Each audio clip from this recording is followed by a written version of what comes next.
যে বলেছিল আমাকে ভোট দাও আমি বিজেপির বিরুদ্ধে লড়াই করব, আমার লাশের উপর দিয়ে যেতে হবে বিজেপিকে, তিনি আজকে শুধুমাত্র সাংবাদিক সম্মেলন করে দায় এড়িয়ে যাচ্ছেন কেন?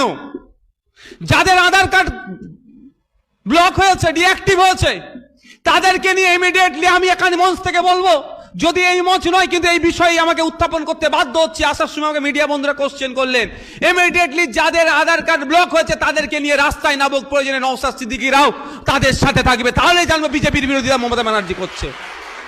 আমরা যাদের আধার কার্ডকে ব্লক করেছে এখনো পর্যন্ত শুধু সাংবাদিক সম্মেলন করে নাটক না করে কেন আইনের দ্বারস্থ হচ্ছে না, এই প্রশ্নটা আজকে এই মঞ্চ থেকে তুলতে চাই।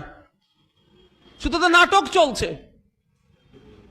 2024 আসছে, লোকসভা নির্বাচন আসছে, আরো নাটক হবে। আমি আপনাদের কাছে অনুরোধ করব, এটা রাজনৈতিক মঞ্চ নয়, আমি ভোটের কথা বলবো না, তবে সজাগ সতর্ক থাকবেন। কারণ বিগত দিনে দেখেছি যে কটা প্রমিস করেছে সবটাই ব্রেক করেছে। লক্ষ্মীর ভান্ডার দেওয়ার কথা হয়েছে, লক্ষ্মীর ভান্ডার দিয়েছে, এটা কিন্তু আমি বলছি না। যেগুলো সামগ্রিকভাবে ডেভেলপমেন্টের কথা বলে, যেগুলো আমি তো পূরণ করতে একটাও দেখতে পাইনি। তাই আপনাদের বলবো, এই মাননীয়ার যে প্রমিসগুলো আগামী দিনে করতে চাইবে সেগুলো থেকে আপনারা একটু বিরত থাকবেন। কারণ এক মাস এই আমাদের দেখুন না, আনিস খানের কথা দেখুন না, স্বপ্নদ্বীপের কথা দেখুন না, ফাইজানের কথা দেখুন না, উত্তম মান্ডিরটা দেখুন না, কি কথাগুলো বলেছিল যে বিচার হয়ে যাবে, স্বল্প দিনের মধ্যে হয়ে যাবে। আর আনিসকে তো 1 মাস টাইম দিয়েছিল, 1 মাসের মধ্যে হয়ে যাবে, ফেভারিট আমার। কিন্তু সেইগুলো সবই তিনি ব্রেক করলেন। প্রমিস যিনি কথা দিয়েছিলেন একটাও রাখতে পারেননি। তাই আপনার এটা কি হিন্দি সিনেমার ডায়লগ আছে না, যেটা আমি বলি সেটা করিনি আর যেটা করব সেটা বলিনি, তো ওই ধরনেরই একটা এনার মাথায় ঘোরেন। এখন আসছে একটা সমস্যা দেখা দিচ্ছে, ওই আধার কার্ড নাকি বাতিল হয়ে যাচ্ছে, ব্লক হয়ে যাচ্ছে। কে করছে? বিজেপির কেন্দ্রের বিজেপি সরকার করছে। 2019 সালে এই আধার কার্ড, সিএ, এনআরসি নিয়ে কে বলেছিল আমাকে ভোট দাও আমার লাশের উপর দিয়ে নাহলে এনআরসি করতে হবে, সিএ করতে হবে? তিনি আর আজকে ভূমিকা কি? এটা ভাবার বিষয় আছে। আজকে আমরা দেখছি তো এসটি সমাজের মানুষের আধার কার্ড ব্লক হয়েছে, কালকে এসটি সমাজের হবে, পরশুদিন মাইনরিটি সমাজের হবে, তারপরের দিন জেনারেল কাস্টের হতে পারে। কিন্তু প্রশ্নটা এখানে, যে বলেছিল আমাকে ভোট দাও আমি বিজেপির বিরুদ্ধে লড়াই করব, আমার লাশের উপর দিয়ে যেতে হবে বিজেপিকে, তিনি আজকে শুধুমাত্র সাংবাদিক সম্মেলন করে দায় এড়িয়ে যাচ্ছেন কেন? যাদের আধার কার্ড ব্লক হয়েছে, ডিঅ্যাক্টিভ হয়েছে, তাদেরকে নিয়ে ইমিডিয়েটলি আমি এখানে মঞ্চ থেকে বলবো, যদি এই মঞ্চ নয় কিন্তু এই বিষয়ে আমাকে উত্থাপন করতে বাধ্য হচ্ছে। আসার সময় আমাকে মিডিয়া বন্ধুরা কোশ্চেন করলেন, ইমিডিয়েটলি যাদের আধার কার্ড ব্লক হয়েছে তাদেরকে নিয়ে রাস্তায় নামুক, প্রয়োজনে নওশাদ সিদ্দিকীরাও তাদের সাথে থাকবে, তাহলে জানবো বিজেপির বিরোধিতা মমতা ব্যানার্জি করছে।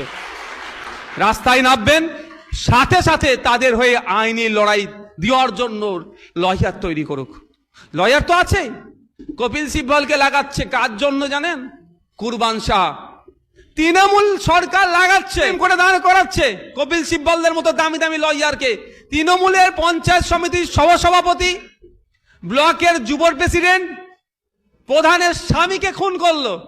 যারা খুন করেছে অভিযোগ, তাদেরকে বাঁচানোর জন্য রাজ্য সরকার এই ধরনের নামি দামি যদি লয়ার সুপ্রিম কোর্টে ফিট করতে পারে, তাহলে আমাদের রাজ্যের যাদের আধার কার্ডকে ব্লক করেছে এখনো পর্যন্ত শুধু সাংবাদিক সম্মেলন করে নাটক না করে কেন আইনের দ্বারস্থ হচ্ছে না, এই প্রশ্নটা আজকে এই মঞ্চ থেকে তুলতে চাই। শুধু তো নাটক চলছে। 2024 আসছে, লোকসভা নির্বাচন আসছে, আরো নাটক হবে। আমি আপনাদের কাছে অনুরোধ করব, এটা রাজনৈতিক মঞ্চ নয়, আমি ভোটের কথা বলবো না, তবে সজাগ সতর্ক থাকবেন। কারণ বিগত দিনে দেখেছি যে কটা প্রমিস করেছে সবটাই ব্রেক করেছে। লক্ষ্মীর ভান্ডার দেওয়ার কথা হয়েছে, লক্ষ্মীর ভান্ডার দিয়েছে, এটা কিন্তু আমি বলছি না। যেগুলো সামগ্রিকভাবে ডেভেলপমেন্টের কথা বলে, যেগুলো আমি তো পূরণ করতে একটাও দেখতে পাইনি। তাই আপনাদের বলবো, এই মাননীয়ার যে প্রমিসগুলো আগামী দিনে করতে চাইবে সেগুলো থেকে আপনারা একটু বিরত থাকবেন। কারণ 1 মাস এই আমাদের দেখুন না, আনিস খানের কথা দেখুন না, স্বপ্নদ্বীপের কথা দেখুন না, ফাইজানের কথা দেখুন না, উত্তম মান্ডিরটা দেখুন না, কি কথাগুলো বলেছিল যে বিচার হয়ে যাবে, স্বল্প দিনের মধ্যে হয়ে যাবে। আর আনিসকে তো 1 মাস টাইম দিয়েছিল, 1 মাসের মধ্যে হয়ে যাবে, ফেভারিট আমার। কিন্তু সেইগুলো সবই তিনি ব্রেক করলেন, প্রমিস যিনি কথা দিয়েছিলেন একটাও রাখতে পারেননি। তাই আপনাদের অনুরোধ করব, আমাদেরও লয়ার আছে, আমরা আলোচনা করছি, শুধু আনিস নয়, আর যেগুলো যারা বিচারে পাচ্ছে না। আজকে উত্তম মার্ডি শুনেছিলাম পরিবারের থেকে আসার কথা ছিল, কিন্তু এক্সাম নাকি থাকার জন্য তারা আসতে পারেনি। তাদের সাথে আমরা নিয়মিত যোগাযোগ রাখছি, যে যারা আমরা আমাদের পার্টির পক্ষ থেকে তাদেরকে আইনি সহায়তা দেব, যাতে তারা ন্যায় পায়, তার পরিবার যাতে দেখতে পায় যে যারা তাদের পরিবারের সন্তানের সাথে যারা অন্যায় করেছে তাদেরকে বিচারের ব্যবস্থা হচ্ছে, তারা শাস্তি পাচ্ছে। তার জন্য আমরাও লয়ার দিতে প্রস্তুত আছি, আলোচনা চলছে। এবং আনিসের পরিবারের সাথেও আমরা আছি, আমাদের সাথে সবসময় তাদের যোগাযোগ থাকে। তাদের বাড়িতে আজকে প্রোগ্রাম থাকার বলে সে আসতে পারেনি, বার্তাও দিয়েছেন যে আমরা এই লড়াইয়ে আছি। যারা মেধাকে শেষ করতে চাইছে তাদের বিরুদ্ধে আমরা লড়াইয়ে থাকবো। আমরা চাই মেধাযুক্ত ছেলেরা আসুক, সমাজে উঠে আসুক, সমাজে যেখানে অন্যায় সংগঠিত হচ্ছে সেখানে যেমন এরা